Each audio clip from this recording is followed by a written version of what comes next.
people here. Disappointing, isn't it? As I mean, Jeanfield Swifts social club, there's not much socialising going on, is there? Here, listen, you have a couple of shots. No, sure. I'll have a look about, see I'll what's get going you on. 5 minutes. See you in a bit. Okay.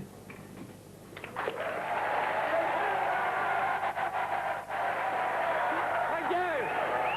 Thank you very much! Thank you! You're far too kind. Thanks very much. Good evening. Welcome to McCoist and MacAulay. Obviously, I'm just on my own at the minute. And I'm Fred MacAulay, just in case you were wondering. Because this week, right, I mean, the show's been going for a few weeks. I was walking across the concourse at Glasgow Airport. 3 painters walked past me, and one of them says to the other, look, there's that bloke off McCoist and MacAulay.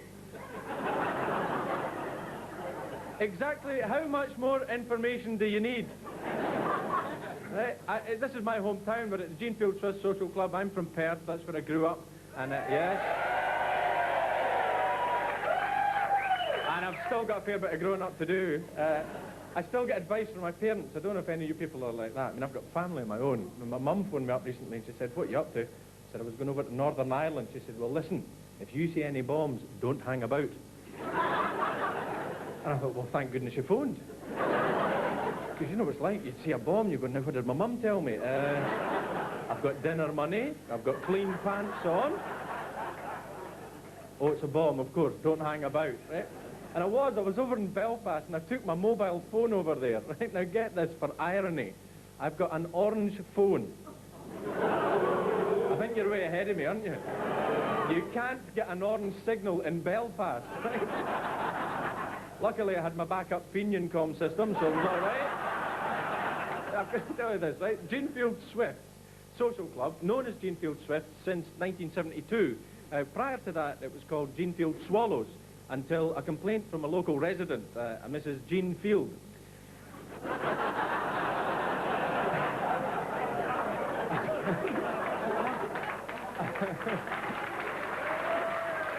Whoa!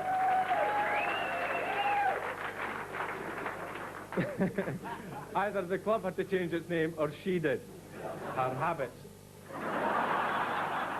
Right, I think it's time to bring on my my contemporary buddy, my best pal on TV, the McCoist and MacAulay. Ladies and gentlemen, give a huge welcome to the man that scored all of Scotland's goals in Euro 96, and what a cracker it was! Let's hear it for Ali McCoist!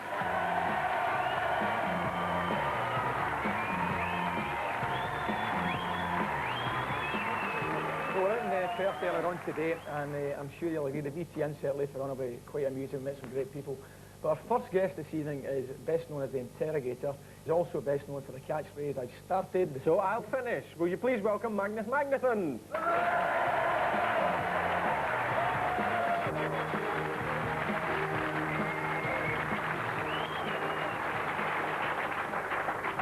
Magnus Magnusson.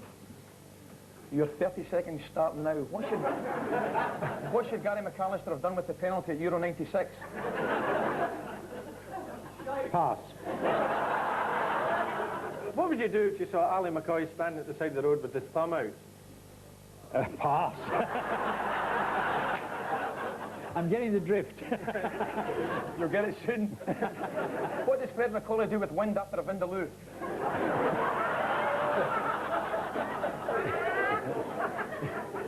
Is pass close enough? You've come onto this show, McCoist and MacAulay. It's a show where we're renowned for taking the... Pass. It's not right, but it's close enough. Anyway, I couldn't bring the black chairs. I'm wearing it instead. Is that all right? I see that on the jumper. I hope the camera can pick it up all right. Yeah. Was that knitted for you by a viewer? No, by Edinburgh Woolen Mills, actually. Oh, right, Yes. that's enough plug-in. Okay. Let's also hear it for Pitlochry Knitwear.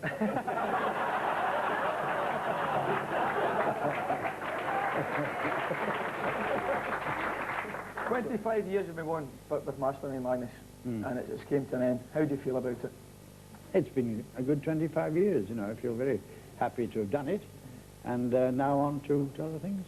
Yeah. Did you think your TV career was over until you got the call to come and join us? I just, yes, I just curled up in bed, turned my face to the wall, and then the phone rang. So how did it come to an end? Did you just wake up one morning and there was a Dear John letter there saying it's on? Yeah, well, we knew it was going to come to to an end one day, either at the 21st series or the 25th or perhaps at the 30th. And so, you know, when it came, it wasn't all that surprising. I mean, everything has to come to an end, even your career.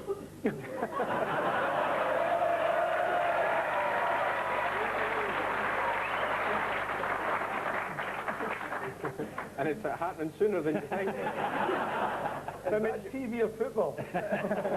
Or both? But you've written a book. I mean, you're 25 years of Mastermind. I did the book of the series called, of course, I've Started, So I'll Finish, mainly because there were so many happy yarns from that time, and I'd hate to... And you're wearing one of them tonight. Yes, indeed. Very good. Hey, they're quick, these boys, aren't they? Quick. Oh. That was 5 years ago.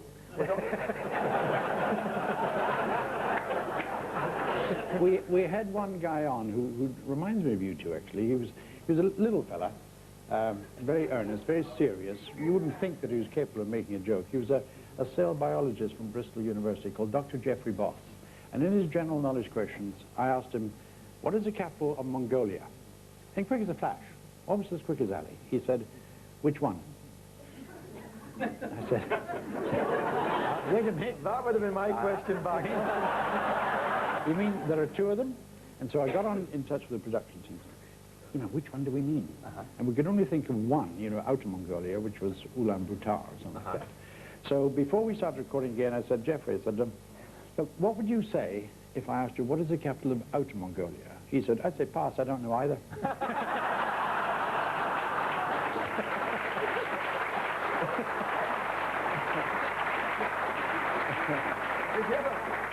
Did you ever, was there sometimes when contestants would come on and you'd feel for them because they didn't get a question right? Or There's one guy who came on in 1990, I think it was, and he was a Welsh-born art teacher at school. And he made the cardinal mistake, which we always try to advise people not to do. Don't take your professional subject, especially if you're a school teacher. So imagine going to school next day, you know. But he said, no, I know all about post-impressionist art. And Postman who?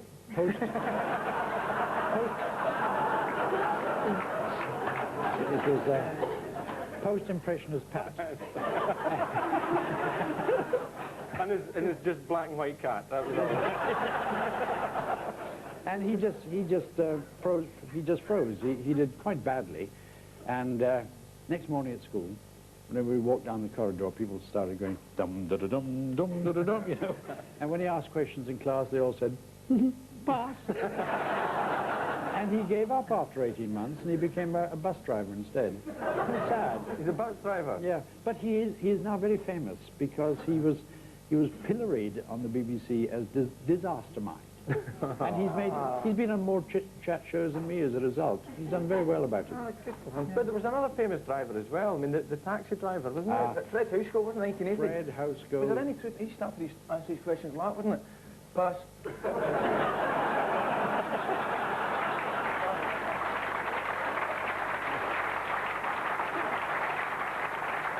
Well, there's just as much truth as in the story that he said to me, don't worry, I'm used to answering silly questions from buggers in black leather seats.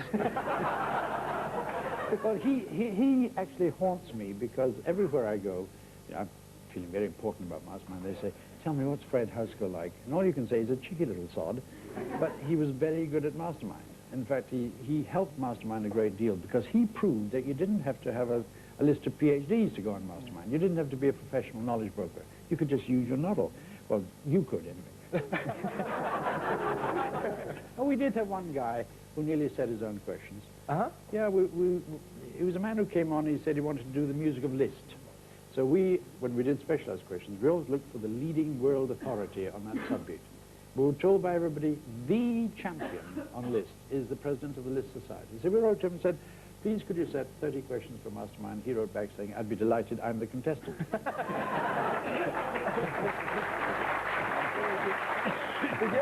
you ever get it wrong? You know, everybody's under so much pressure and the questions are coming out thick and fast and it's all frequently, time. yes, but mercifully they were all edited out. But there was one time when I made the most awful mistake. It was during a question, the question was, who in Shakespeare says, neither a borrower nor a lender be, because loan off loses both its friends, itself and friends. You know it, of course, yes. Yeah, of course. I mean, we've only got a couple of minutes, otherwise I would do the whole lot. And the guy said, Hamlet. And I said, no, it wasn't Hamlet, it was Polonius, Hamlet's father.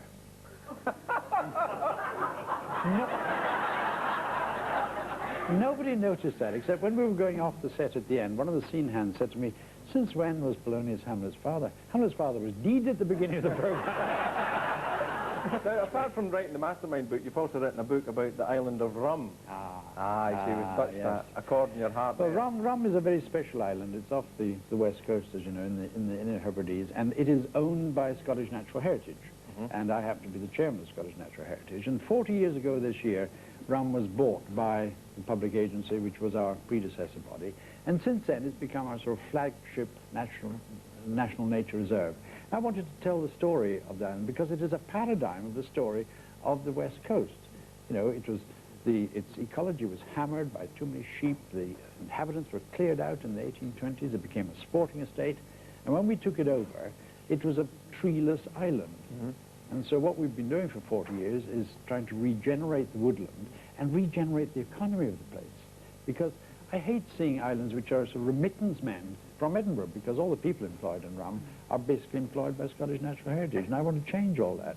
And in 50 years' time, we will do. Magnus, you were born in Iceland, I believe. Yes. And you left at a very early age. Did you just wake up one morning and say, oh, it's freezing, I'm off to Glasgow? Actually, is there a chain of frozen food shops in Iceland called Scotland? Magnus Magnusson, you've scored maximum points. So thanks very much for joining us.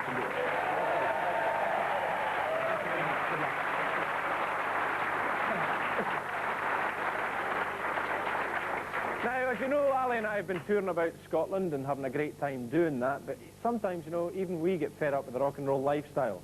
I know, we had a big argument today, actually, about who's supposed to chuck a television set and the winner. No matter how rich and famous you get, you never forget your roots.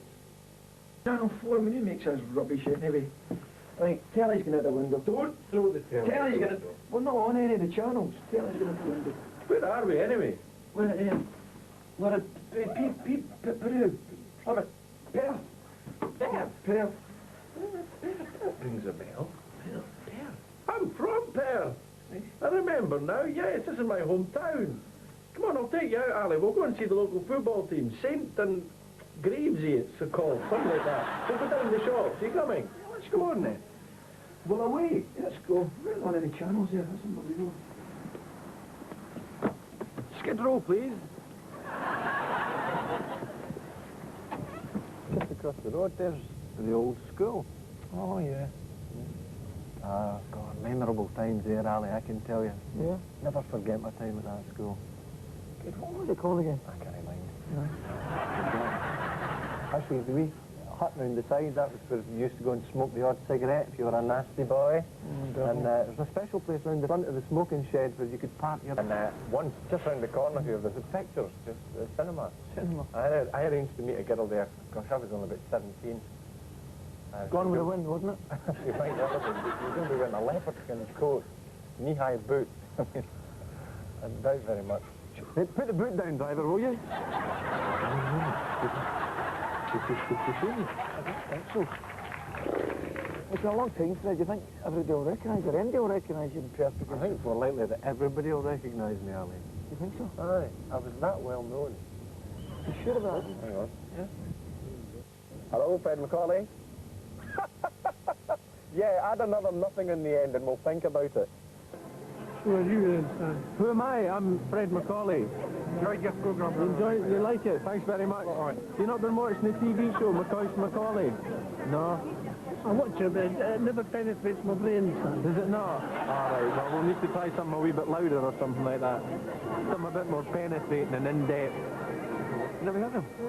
No? Oh, the guy that you did interview on the television. Aye. Aye. Do you think that's how you were saying it?